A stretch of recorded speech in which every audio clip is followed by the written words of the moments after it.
Well, I think, I think it's a good thing right now if we're having some sales take place. I think the market's been pretty flat, and if there's some movement in the retail or Commercial. restaurant, commercial, business, that's a good thing. That's encouraging, and I think that the particular restaurant you're referring to is within the waterfront district, and so it's not in a residential zone, so it's not going to have the same sort of issues attached to it that you might find where you had a pre-existing non-conforming use that might have a negative impact on a quiet residential neighborhood. So, from that standpoint, I think there are areas, commercial areas in town that we want to be able to improve, and that is good for the town of Montauk. But there again, it all goes back to balance.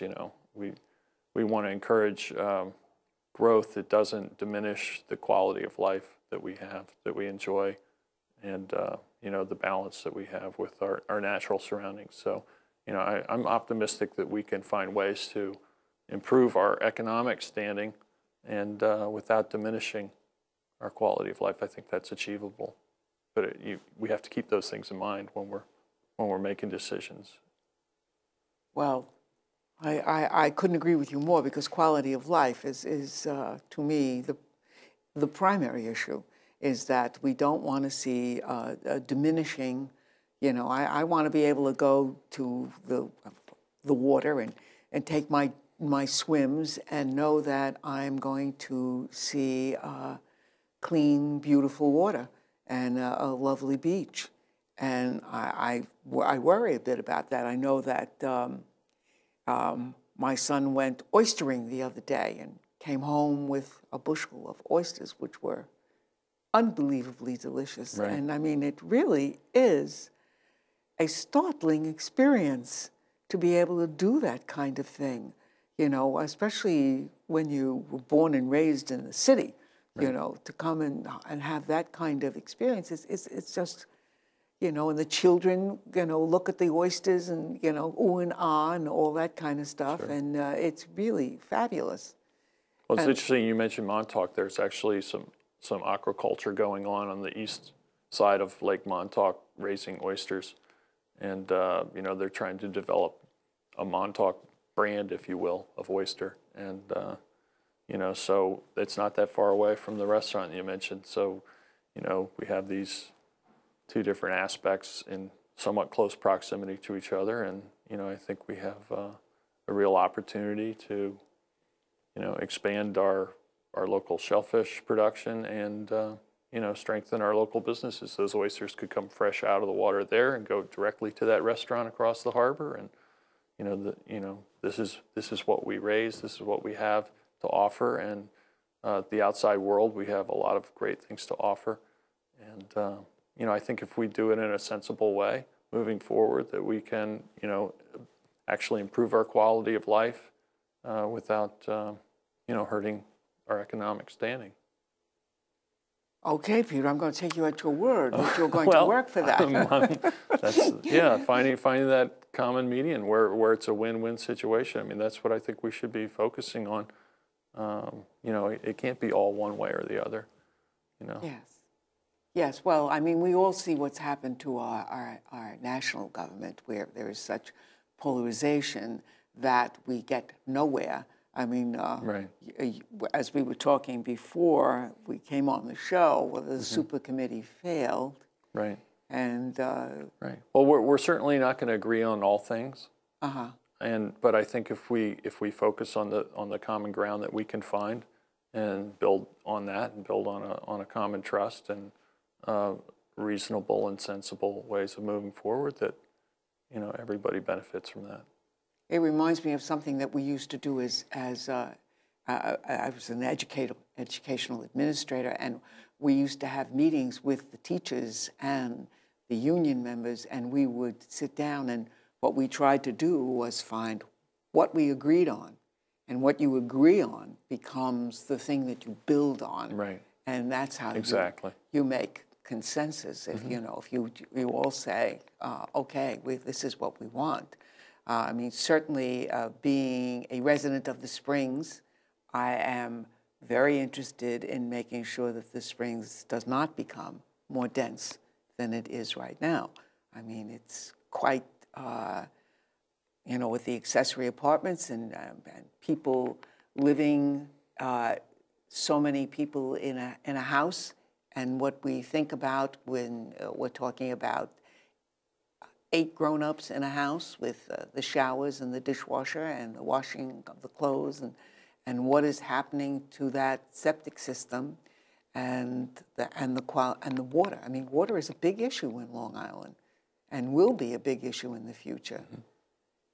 And also that scavenger waste facility is something that we have all of these DEC citations against East Hampton, and those are going to be very, very big issues. Right. Well, I mean, certainly that's an issue that's coming more to the forefront now, and the current board's plan on how to deal with that issue is being discussed, and there's a movement towards privatization and making it a transfer station and not processing locally, at least in the short term. And so, I mean, that's going to be an ongoing discussion as to how to deal with that.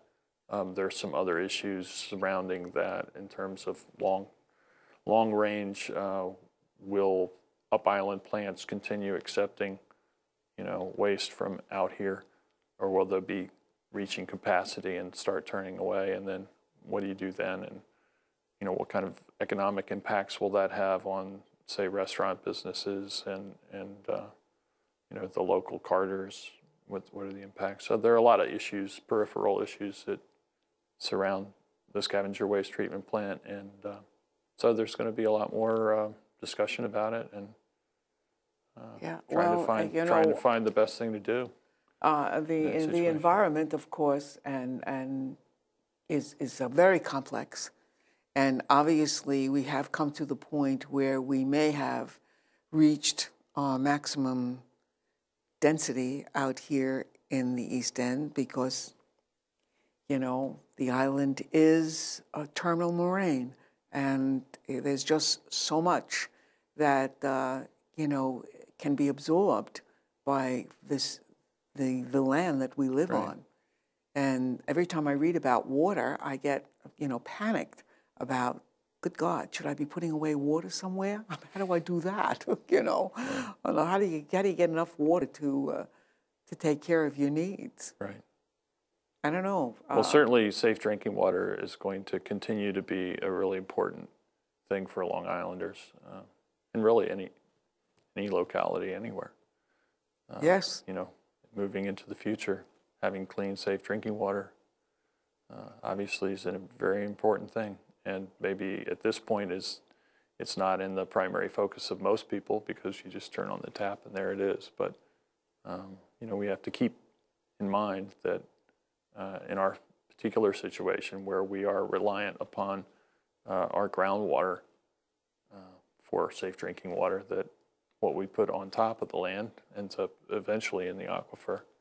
And I remember when I was much younger in the old days. When we were at Fire Island, because I was a Fire Islander for 35 years, and there was a point where Suffolk County did not allow us to have soaps like Tide. Mm-hmm. We had to have other kinds of soaps, and we had to, anything that we brought into the house had to be, environmentally safe. Or they start to find the phosphates from the detergents in the drinking water. Right. And then, of course, they corrected the phosphates out of that kind of stuff. But it seems to me that we may be seeing that kind of stuff coming up in the future because we are at a precarious point. I know I was reading in the paper that Quag just put into effect that they can't build on the ocean anymore.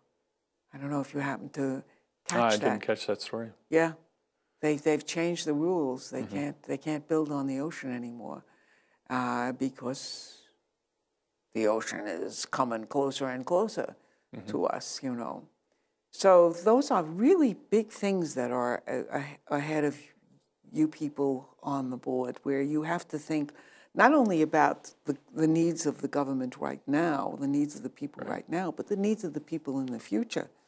You know, Absolutely. and how we're going to, you know, keep a sustainable life. Right. But anyway, how do you think you're going to be able to work with? Well, I've been able to work with people from many different backgrounds and points of view, and I don't think that will change. And I think I look forward to it. It's going to be very interesting, and I'm extremely honored and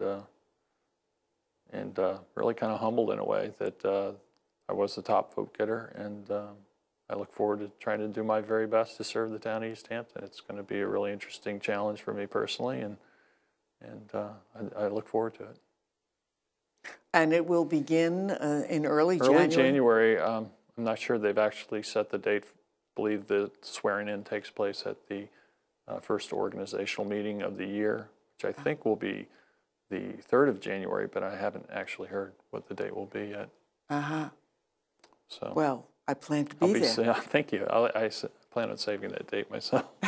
Make sure I'm in town. You'll be saving a lot of days. You have 3 meetings a week, don't you? I believe, yeah. There's a brown bag on Tuesdays and the evening Thursday meetings, and currently I think they have a Saturday meeting. Saturday morning. Is that I think that's gone back and forth over the years as to whether, some administrations have had the Saturday meetings, others have found that they weren't very well attended and they kind of did away with them. It's kind of jumped around, evening meetings, morning meetings. It really, I think, depends on how the public's best served. And so from here on out, you're going to be very interested in everything that happens around I guess I will be very interested in everything. Right. I'm sure people will make me aware of any number of things. Yes, we'll try. That become issues for them. Well, we all want very much to see our government work, and we want to see that people understand that government is a part of our lives, and that what I used to teach in humanities class was that the government really works for the people. And I hope that, and I know you are going to work for us. So we wish you lots of good luck, and we hope that you are going to put all of your energies into helping us to have a great town. Well, thank you, Phyllis. I look forward to the challenge. Good, good, good, good. And I hope your wife, who you mentioned is Marilyn and not Dr. Van Scoyoc. Dr. V, the kids like to call her. Oh, is that what they call cool, her? yeah, Oh, Dr. that's V. nice. That's always nice to have that kind of name. Well, thank you so much for coming. Thanks for having me on the show, Phyllis. It's been a pleasure to be here. Yes. Good luck. Thanks.